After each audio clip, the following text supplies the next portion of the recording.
हाय दोस्त, नमस्ते, प्रणाम। हमारे यूट्यूब चैनल में आप सबका स्वागत है। तो दोस्तों, ये है रेखा दीदी। तो हम लोग आए हैं इनसे मिलने और हैप्पी होली खेलने दीदी से। बहुत हम दिन, लोग एक साल हो होली गया खेले था। भी हैं, साल भर हाँ हो गया था। तो दीदी को आए हुए साल भर होली भी खेले हो गया था। फिर से 2024 में गए, तब पीली साड़ी पहन के खेले रहे, अब पीली साड़ी पहन के खेले। हाँ दीदी को पीला रंग बहुत पसंद है। पीला रंग कलर भी लाई थी और इनको मैंने पीला ही कलर लगाया है ज्यादा से ज्यादा। तो आज सुनाएंगे सोहर गीत, सुनिएगा और बताइएगा कैसा लगा। बहुत ही प्यारा सोहर गीत है। तो देर न करते हुए चलिए सुनाते हैं। धो भाग के जिन जाऊ चली जाऊ, हम सब कंगन देख तैयार है भैया। ननद भाभी की नोक झोंक है ये। हाँ, थोड़ा तो आप लोग समझ लीजिए, एक ननद अपनी भाभी से क्या कहती और भाभी ननद से क्या कहती है, तो समझ लीजिए हम और दीदी। देने को होता है तो भाभी को गुस्सा आता है और ननद तो इंतजाम लगाए रहती हैं कि भाई पे लेंगे, मुंडन में लेंगे, बिगाह हम तो लेबे करेंगे। तो चलिए सुनाते हैं। रामा कजरे के कजरौटा ना नदिया परई, कजर ना नदिया परई, कजर हो भौजी कजरे में उठल सा गुनवाला लनवा तोरे होइला, लनवा तोरे होई हो भौजी कजरे में उठल सा गुनवाला लनवा तोरे होइला, लनवा तोरे होई हो। नदी चौरा जैसे दतवा तो होठवा के चुमले भाई, होठवा के चुमले हो। नदी हमारा जे होई हैला, लनवा कांगनवा दाई देबई, कांगनवा दाई देबाई हो। नदी हमारे जा होई हैला, लनवा कांगनवा दाई देबई, कांगनवा दाई देबाई हो। 8 महीना नावा बीतला होरी लाजा नमली है, लाला नाजा नमली है हो। भौजी डेवाड़ी पे खाड़ा पहरे, दरवा रानी आया रजकाराई, रानी आया रजकाराई हो। भैया जब मोरे आई है ना नदिया तो बिटिया बताया, तो बिटिया बताया नी हो। दुआरे पे ठाड़ी भैला नदिया तो नौकर से यार रजकाराई, नौकर से यार रजकाराई हो। भैया खोली देता बाजार के वाड़िया भी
काजर के काजर उठाना नदिया पारई काजर ना नदिया पारई काजरा हो भौजी काजर माँ उठाला सागुनवा लालनवा तोरे होई है लालनवा तोरे होई आई हो मलिया लगावई फूला वरिया मालिनिया बागा सिंचाई मालिनिया बागा सिंचाई हो रामा निहुरे राजा झाकई मालिनिया बाड़ी सुंदर मालिनिया बाड़ी सुंदर हो राजा निहुरे राजा झाकई मालिनिया बाड़ी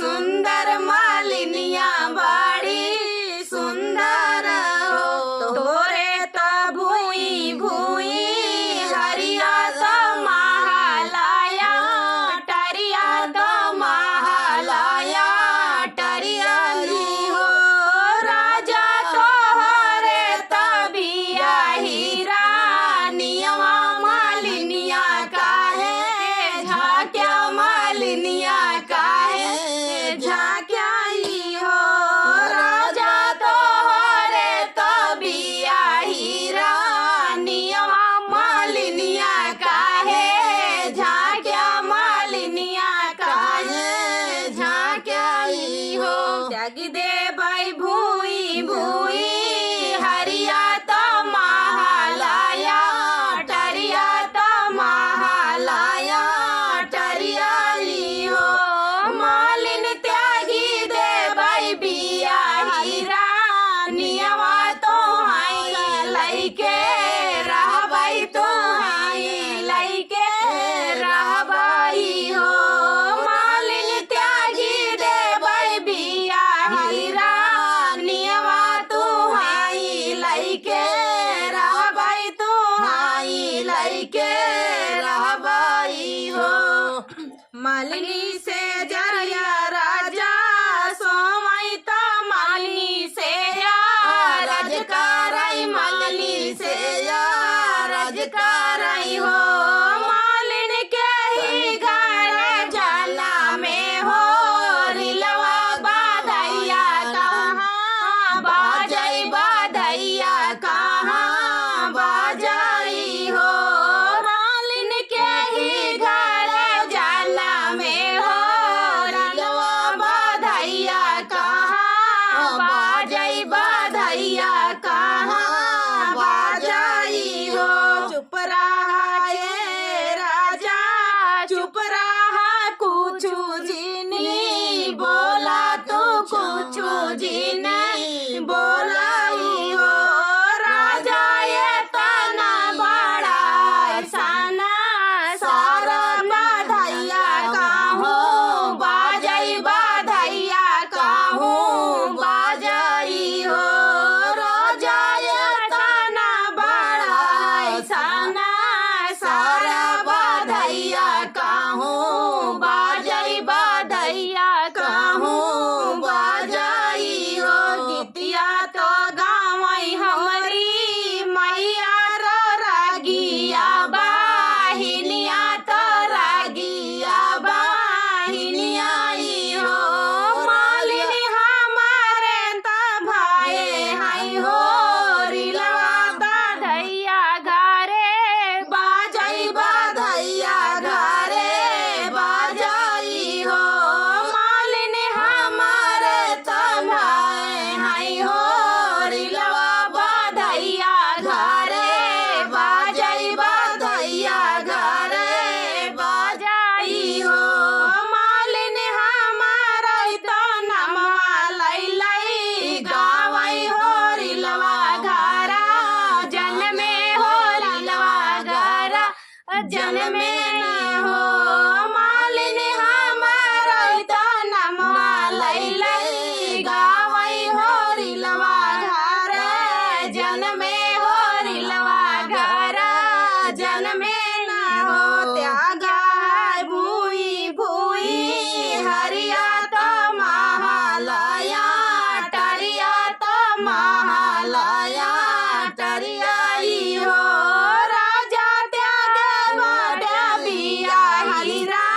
पियवा तवन का बिसराया तवन का बिसराया नी हो।